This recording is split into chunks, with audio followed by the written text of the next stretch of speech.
こんにちは BR です。今回はリクエストがあったのでテロー FPV のアプリ解説をしたいと思います。もちろん自分で作ったアプリではないので Google 翻訳を使って自分勝手な解釈での解説になります。間違った解説などもあると思いますので参考程度に見ていただくと助かります。アプリのバージョンは2024年12月現在でバージョン 1.9、8で Android での解説になります。チャプターもつけてありますので気になる機能にショートカットして視聴できます。まずはインターフェースの説明から解説していきます。説明の順番は画面の通りです。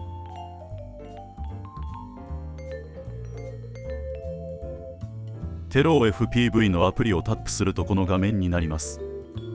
Wi-Fi 設定からテローとリンクすればテローの映像が映り離陸準備ができます。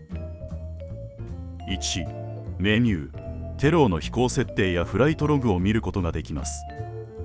各項目の説明は次回説明します。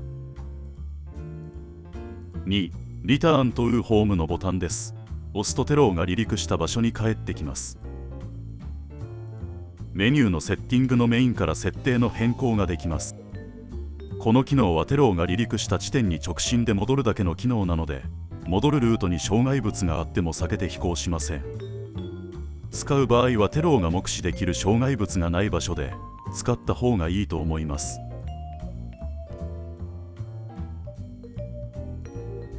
3、POI ポイントボタン。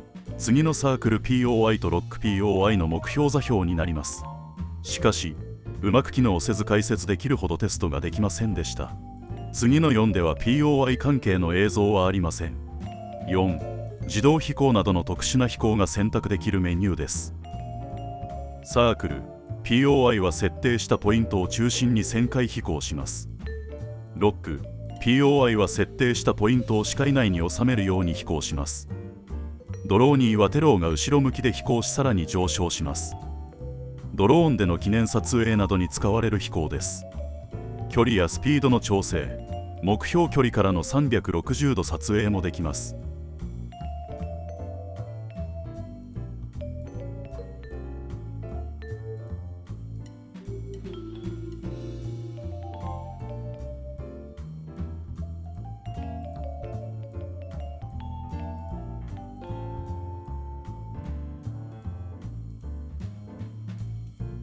トゥジェクトリーは飛行高度の設定です。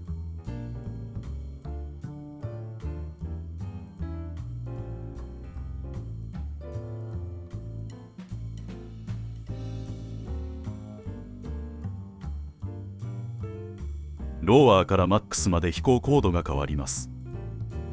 これは飛行距離設定によって高さも変わってくるので飛行する環境を把握して設定すると良いと思います。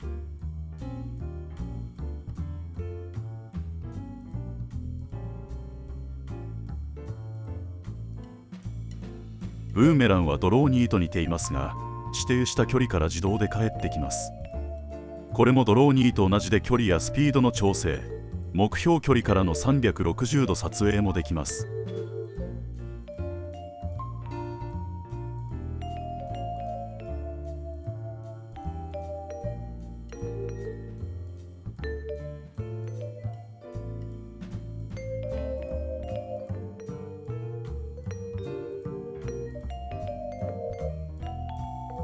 オービットはスタート地点から指定した距離へ離れてスタート地点を支点にサークル撮影します。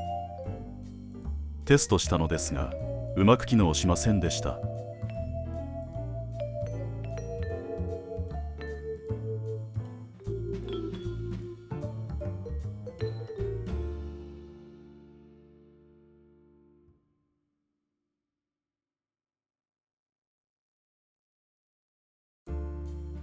360パノはパノラマ撮影になります。動画ではそのまま撮影が開始し、静止画では1周分の撮影をします。パノラマ合成はされませんので、フォトショップなどでパノラマ合成する必要があります。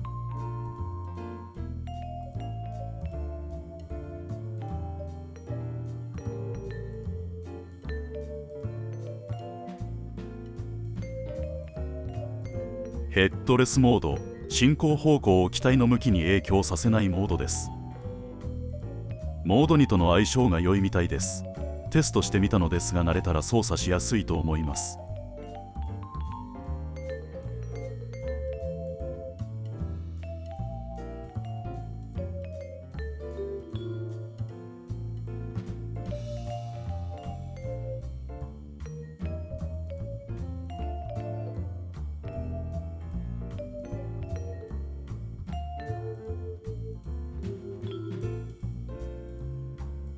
フリップボタン、テロー APP での 8D フリップです。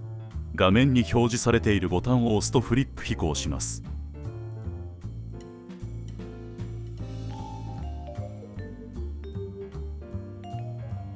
5、パニックボタン。タップするとテローはその場でホバリングします。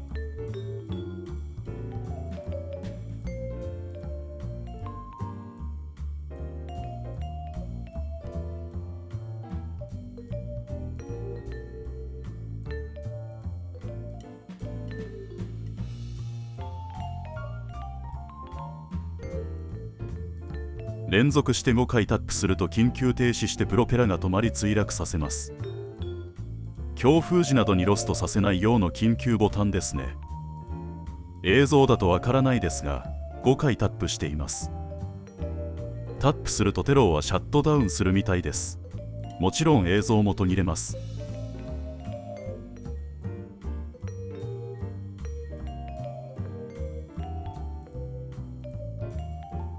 6、現在の映像のビットレート状況。テローは最高で 4Mbps になります。基本的に 4Mbps かオートでいいと思います。7、カメラの露出補正。プラスで明るく補正、マイナスで暗く補正。自分は暗い環境で撮影するとき、オートだと必要以上に ISO が高くなりノイズと2色が出るので、マイナス露出に暗くしてから編集で明るくしています。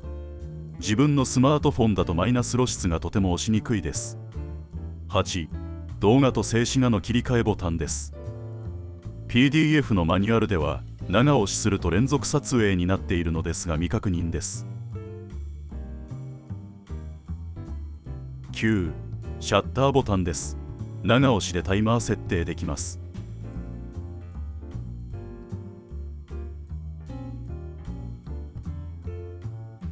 10、地形追照モードボタン。飛行中の高度を維持します。上り坂などで進行ボタンのみで高度維持してくれます。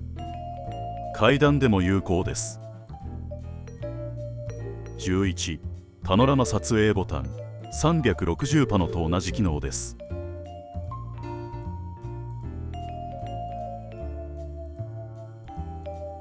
12、操作トリガー。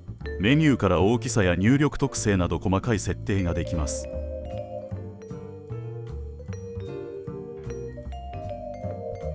13、飛行モード切り替えです。標準でビデオモードでテロー APP での低速になります。このモードは手ブレ補正の EIS が適用されテローならではの滑らかな映像が撮影できます。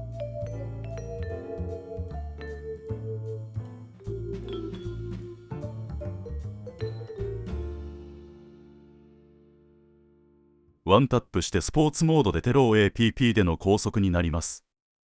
こちらは EIS が適用されませんが、その分割角が広くなります。操作もビデオモードと比べて機敏に動き速度も速くなります。V から長押しでシネマモードになります。これはテロー FPV 独自のモードとなります。自分の解釈ではビデオモードをさらに低速で滑らかに移動するように設定し撮影するモードだと思います。EIS も適用されますが効果はビデオモードと同じだと思います。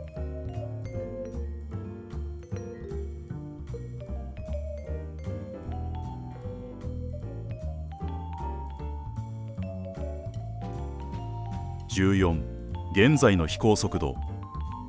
ここは飛行中には見ていないです。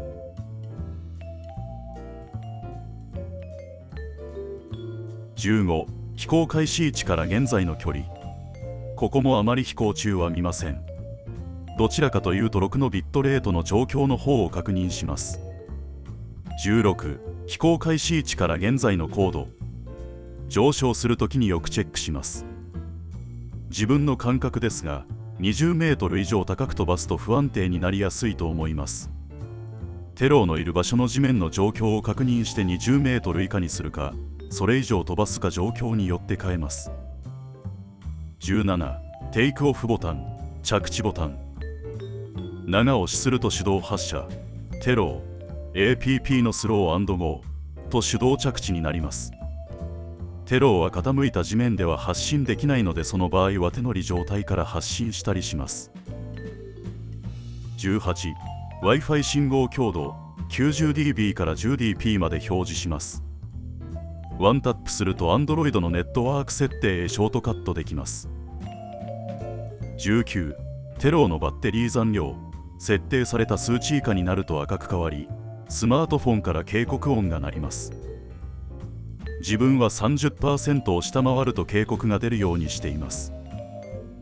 手持ちのバッテリーで劣化しているものも使っていますが、このバッテリーは寒い日などは 30% 台でも性能が発揮できずに緊急着陸します。手持ちのバッテリーの状況を必ず把握して遠くに飛ばす場合は、あまり劣化していないバッテリーを使うことをお勧めします。20、スマートフォンのバッテリー残量。基本的にスマートフォンのバッテリーよりテローのバッテリーの方が先に消耗するのであまり見ません。21、外部コントローラーのバッテリー残量。ワンタップでコントローラー設定へショートカットします。